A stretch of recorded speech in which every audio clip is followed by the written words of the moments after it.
오늘 본문의 16절을 보면 유다는 베냐민에게 대해 간청하기 전에 하나님이 종들의 죄악을 찾아내셨다라고 고백합니다.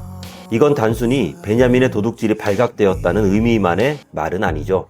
이 말은 자신들이 아주 오래전에 도단에서 요셉을 판 죄악을 하나님께서 적발하셨다는 고백이고, 그 죄로 인해 자신들이 지금 고통 가운데 처하게 되었다는 것도 포함된 것이죠. 하나님 앞에서는 어떤 죄와 잘못도 숨길 수 없습니다. 그러면서 유다는 자신들에게 발견된 잘못에 대해 변명하지 않고 오히려 베냐민과 함께 형제 모두가 요셉의 종이 되겠다고 자청해 나섭니다. 이런 모습이야말로 크리스천이라면 가져야 될 너무나도 당연한 모습인데요. 인간의 대표적인 습관 중에 하나가 자신의 잘못을 인정하지 않고 책임지지 않으려는 태도입니다.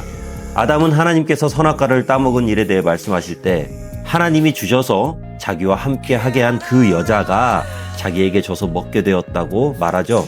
자기 잘못을 하나님과 여자에게 돌리는 거예요. 그리고 하와 역시 마찬가지죠. 뱀이 꿰어서 먹었다 하면서 뱀에게 잘못을 돌립니다.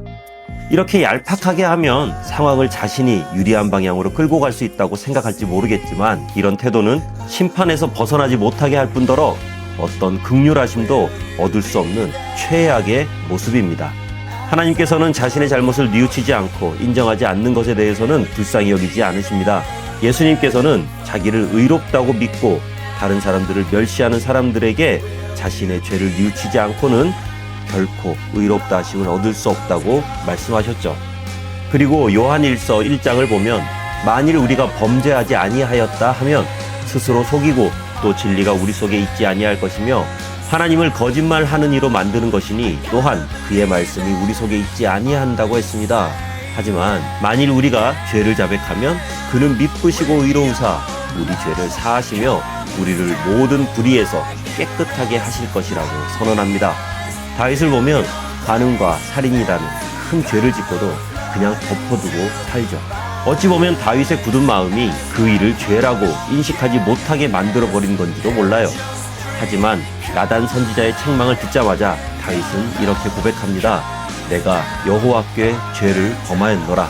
여기서 중요한 건 어떤 변명이나 핑계도 없었다는 건데요. 왕으로서 얼마든지 합리화할 수 있었지만 있는 그대로 죄를 인정합니다. 그리고 그 결과 하나님께서 그 죄를 사하셨다고 선언하십니다. 하지만 전혀 다른 모습을 보인 사람이 있는데 바로 아간이죠. 아간은 하나님께서 금지한 물건을 훔쳐서 숨겼습니다. 아무도 모를 거라고 생각했지만 그 죄 때문에 이스라엘 전체가 큰 패배를 경험하게 되는데, 이때라도 정신 차리면 좋았겠지만 계속 자기 죄를 숨기고 모른 척 하다가 결국 하나님에 의해 모든 죄가 드러나게 된 후에야 이렇게 고백하죠. 내가 여호와께 범죄하였나이다. 하지만 이미 때는 늦었습니다. 사람은 누구나 실수하고 잘못할 때가 있습니다. 그렇지 않은 사람 어디 있겠어요? 중요한 건 그 이후의 모습이죠. 어떤 사람은 끝까지 숨기고 어떤 사람은 인정하고 돌아서는데요. 성경은 다윗과 아간이라는 두 사람을 통해 그 차이가 얼마나 큰 결과를 만들어내는지를 보여줍니다. 어쩌면 지금 우리도 마주하고 싶지 않거나 직면하기 두려워서, 그리고 때로는 알량한 자존심에 그냥 덮어두고 있는 그런 일들이 있을지도 모르죠. 하지만 그것을 계속 그대로 두는 게 나를 더 편하게 만드는지 아니면 더 무겁게 만드는지 한 번쯤은 솔직하게 생각해 볼 필요가 있습니다. 중요한 건 자신의 잘못을 인정하고 하나님 앞에 내려놓는 사람에게는 용서와 회복의 길이 열린다는 것입니다. 하나님 앞에 내려놓으시고 은혜의 자리로 들어오시기 바랍니다. 참 평안을 누릴 수 있을 것입니다.